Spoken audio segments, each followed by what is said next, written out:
Mais que ce putain de passe-t-il, mais que se passe-t-il toujours avec Kanye fucking West, ou plutôt Ye, et avec Drizzy fucking Drake. Leur équipe s'embrouille, tout le monde s'embrouille, on va en parler. Alors au début, je croyais que c'était un beef, un peu fake au début. Mais plus les choses avancent, plus je me dis non, ça a l'air vraiment sérieux. Des fois, tu as des doutes, des fois, non, mais là, le truc a l'air vraiment sérieux. Ça date de l'époque, hein, déjà, de l'époque. Ça s'était calmé, à un moment, ils s'étaient réconciliés. Et là, c'est reparti, va savoir le pourquoi du comment, c'est reparti. Mais dans tous les cas, là, c'est le bordel et c'est un week-end de bordel. J'ai même pas le temps. Je croyais que c'était un week-end où j'allais me reposer. Non, les vidéos doivent couler, doivent enchaîner. Alors déjà, vous le savez, CLB et Donda sont sortis. Il y en a qui préfèrent CLB, il y en a qui préfèrent Donda. Ça déchaîne les passions, ça déchaîne les fans de hip-hop. Et ça, c'est magnifique. Les ventes, vous les connaissez. J'ai déjà fait les prévisions de vente qui ne font que d'augmenter pour CLB. Hein. CLB, on dit 600K, là on passe à 700K en prévision. Bon, on verra à la fin de la semaine. Et pour tous ceux qui disent, ah mais tu sais, les ventes c'est pas représentatif du succès. Yo, pas dans le hip-hop aux États-Unis. Hein. Dans le hip-hop aux États-Unis, ça n'existe pas ça, les gars. Dans le hip-hop aux États-Unis, si t'es pas chaud, tu ne vends pas. Là-bas, ils laissent pas passer un coup le coucou stache-tache, les gars. La vie de ma mère, regardez les meilleurs vendeurs, c'est qui? C'est Drake, c'est Kanye, c'est Jay, c'est Eminem, c'est J. Cole, c'est Kendrick Lamar, c'est Travis Scott. C'est pas de la qualité, ça? C'est pas de la qualité? Les gars, là, c'est les États-Unis. Coup le coucou stache-tache, ça passe pas là-bas. Hein? Ils sont nés dans cette culture, ils l'ont créée. Tu peux pas mettre de douille là-bas, tu mets pas de douille. Tu peux avoir un single qui marche bien, comme un Lil Pump ou un nanana, et même ce single, il rentrera jamais dans les charts du niveau 2, mais tu peux pas mettre une douille là-bas, les gars. Et même quand on regarde un même comme Lil Nas X qui a eu On Ta Road, il continue à être là, les gars. Donc, dans le sens où, arrêtez d'utiliser l'exemple, l'excuse de ouais, mais vendre, ça signifie pas qualité. On n'est pas en France, là, on est aux États-Unis.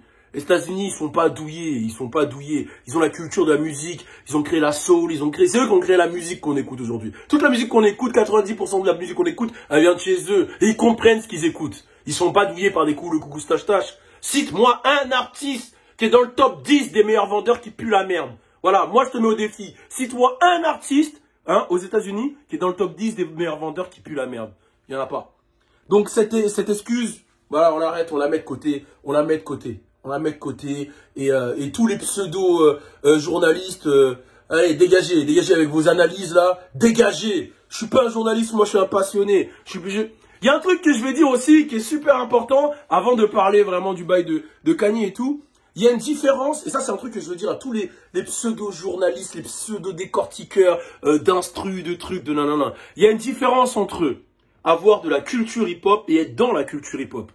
Parce que c'est facile de faire genre t'as une culture hip-hop en regardant les noms des titres, en apprenant les sorties Wikipédia. Le hip-hop c'est quoi de base les gars? Le hip-hop c'est le graphe, la danse, être en studio, être en rapper, c'est tout ça le hip-hop. Quand tu me dis, parce qu'il y en a beaucoup qui essayent de dire oh toi t'as pas de culture ceci, un Lil Wayne, il n'y a pas plus hip-hop que Lil Wayne. Lil Wayne il connaît aucune des sorties qu'il y a eu ces 3-4 dernières années. Hein? Tu te poses, et d'ailleurs c'est pour ça que les meilleurs podcasts et les plus gros journalistes aux États-Unis, c'est pas des mecs qui font du Wikipédia, c'est des mecs qui ont vécu dans la culture hip-hop. C'est Big Boy, c'est Funk Flex, c'est en ce moment tous les podcasts avec Revolt TV, avec Drink Champ, Lil Wayne qui a son podcast, DJ Khaled Fat Joe. Tu crois que tu vas demander à Fat Joe c'est quoi le nom de l'album de Tyler the Creator, il va connaître? Non, mais pourtant il n'y a pas plus hip-hop que Fat Joe. Donc mélangez pas tout, mélangez pas à faire du Wikipédia et être dans la culture hip-hop. Le hip-hop c'est une culture, ok? Une culture ça se vit, ça s'apprend pas. Voilà, ça c'était mon petit point. Maintenant on va parler du beef track qu'il y a eu, de Consequence. Ça va être super rapide. Consequence, pour ceux qui savent pas, c'est le ghostwriter de Kanye. Voilà, il écrit pour Kanye. Il a écrit aussi pour Jay-Z, il a écrit pour du monde. Ouais, il n'y a pas que Drake qui se fait écrire, voilà. Pour ceux qui découvrent, ouais, il y a plein d'artistes qui se font écrire. Jay-Z, par exemple, a déjà écrit pour Snoop Dogg. Next épisode, non, c'est Still Dre. Bon, bref, je sais plus, mais il a écrit pour Snoop Dogg. Donc, voilà, oui, il y a plein d'artistes qui se font écrire. Découverte. Pour revenir sur ça, il a sorti un clash. Et je vais vous le dire, le clash, il est éclaté sa grand-mère, la grosse pute. Autant le son de Kanye, il claquait sa mère, là, avec André 3000. Je vais dire Outkast, sa mère. Outkast, c'est le duo André 3000 Big Boy. Autant le clash de Kanye, il était lourd. Celui de Consequence, il pue sa mère. La prod, on dirait qu'on est en 92. Le flow, on dirait qu'on est en 82. Et le texte, on dirait qu'on est en 75. C'est exterminé. Frérot, reste Ghostwriter, laisse Kanye et Drake s'embrouiller. Toi, t'es pas dedans. C'est nul, c'est nul. C'est vraiment nul. Les gars, allez l'écouter vous-même. Consequence, tapez Consequence sur ça. Je sais même plus comment il s'appelle. Bad Time. Allez taper, écoutez, vous allez voir, c'est nul. Tu peux sentir des flots de Kanye dedans, mais c'est nul. C'est nul, c'est exterminé. C'est comme si moi... je vais donner un exemple. C'est comme si LeBron, il va faire un 1-1 contre Jordan. Et après, il dit, hey, tu sais quoi, non, je vais laisser Balou jouer. Non, vas-y, hey, dégage. C'est comme si, je sais pas, Swilly, elle sort avec Quavo et après, elle dit, bah, tu sais quoi, non, je vais sortir avec Balou.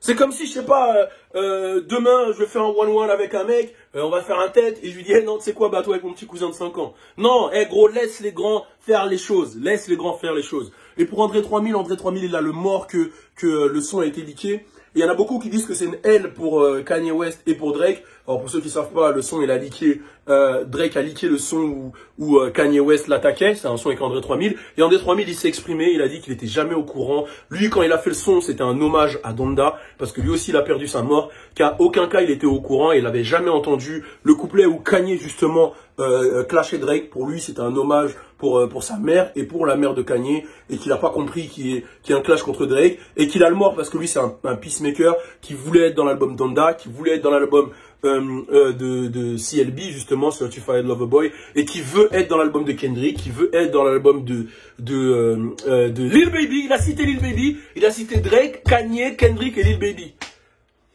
Mais non, non, Lil Baby, il n'existe pas. Lil Baby, c'est pas lui qui a les plus gros singles du projet de Kanye West et de Drake. Il n'existe pas, c'est Balou qui est fou. Hein?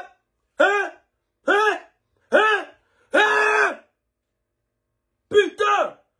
Arrêtez de faire les journalistes Wikipédia de merde! Je vis pour cette culture! Je vis dedans! Je voyage, je vais aux événements, je vais au studio! Je danse, je suis dedans!